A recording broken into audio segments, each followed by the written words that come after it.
The Dog and the Sparrow. A shepherd's dog had a master who took no care of him, but often let him suffer the greatest hunger. At last he could bear it no longer, so he took to his heels, and off he ran in a very sad and sorrowful mood. On the road he met a sparrow that said to him, "Why are you so sad, my friend?"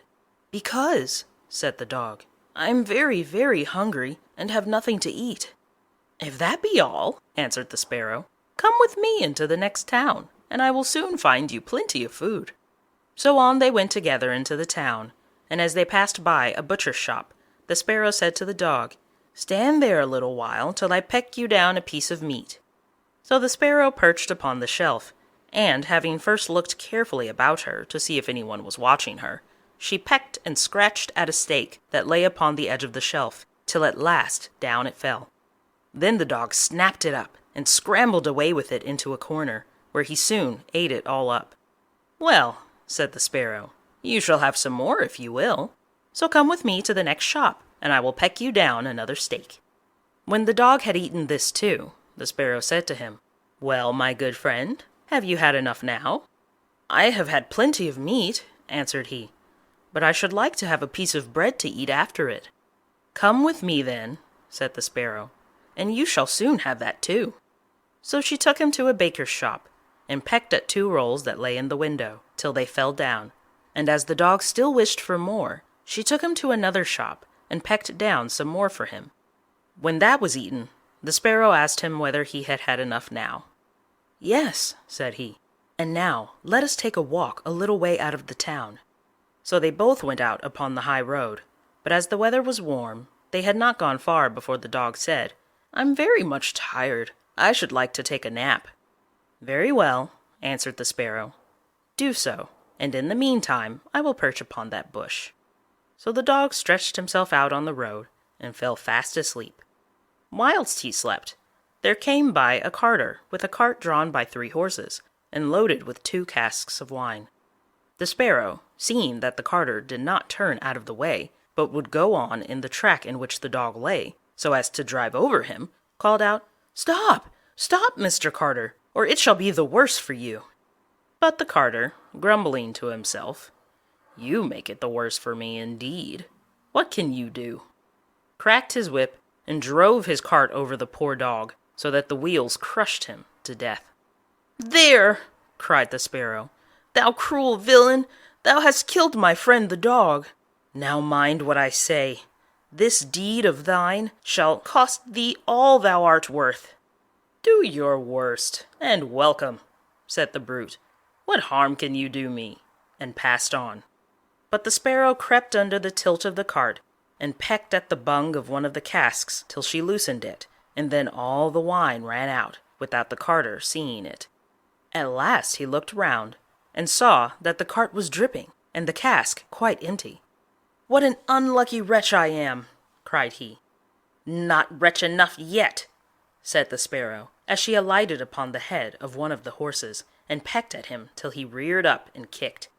When the carter saw this, he drew out his hatchet and aimed a blow at the sparrow, meaning to kill her, but she flew away, and the blow fell upon the poor horse's head with such force that he fell down dead.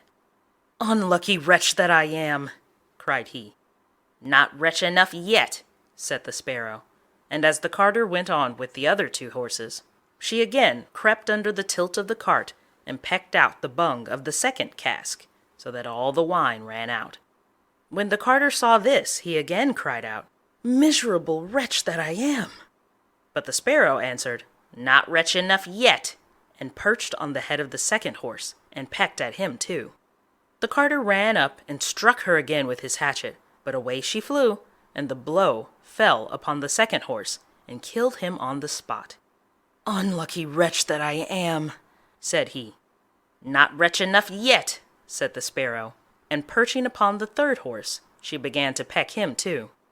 The carter was mad with fury, and without looking about him, or caring what he was about, struck again at the sparrow, but killed his 3rd horse, as he done the other 2. "Alas, miserable wretch that I am!" cried he. "Not wretch enough yet," answered the sparrow as she flew away. Now will I plague and punish thee at thy own house." The carter was forced at last to leave his cart behind him, and to go home overflowing with rage and vexation. "Alas," said he to his wife, "what ill luck has befallen me!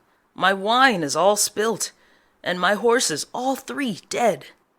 "Alas, husband," replied she, "and a wicked bird has come into the house, and has brought with her all the birds in the world, I am sure, and they have fallen upon our corn in the loft, and are eating it up at such a rate." Away ran the husband upstairs, and saw thousands of birds sitting upon the floor, eating up his corn, with the sparrow in the midst of them. "Unlucky wretch that I am!"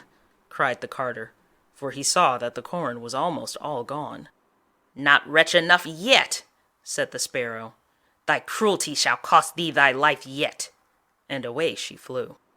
The carter, seeing that he had thus lost all that he had, went down into his kitchen, and was still not sorry for what he had done, but sat himself angrily and sulkily in the chimney corner. But the sparrow sat on the outside of the window, and cried, "Carter, thy cruelty shall cost thee thy life." With that he jumped up in a rage, seized his hatchet, and threw it at the sparrow, but it missed her, and only broke the window. The sparrow now hopped in, perched upon the window seat, and cried, "Carter, it shall cost thee thy life." Then he became mad and blind with rage, and struck the window seat with such force that he cleft it in two, and as the sparrow flew from place to place, the carter and his wife were so furious that they broke all their furniture, glasses, chairs, benches, the table, and at last the walls, without touching the bird at all. In the end, however, they caught her, and the wife said, "Shall I kill her at once?" "No," cried he, "that is letting her off too easily. She shall die a much more cruel death. I will eat her." But the sparrow began to flutter about, and stretch out her neck, and cried, "Carter, it shall cost thee thy life yet." With that he could wait no longer, so he gave his wife the hatchet, and cried, "Wife, strike at the bird and kill her in my hand."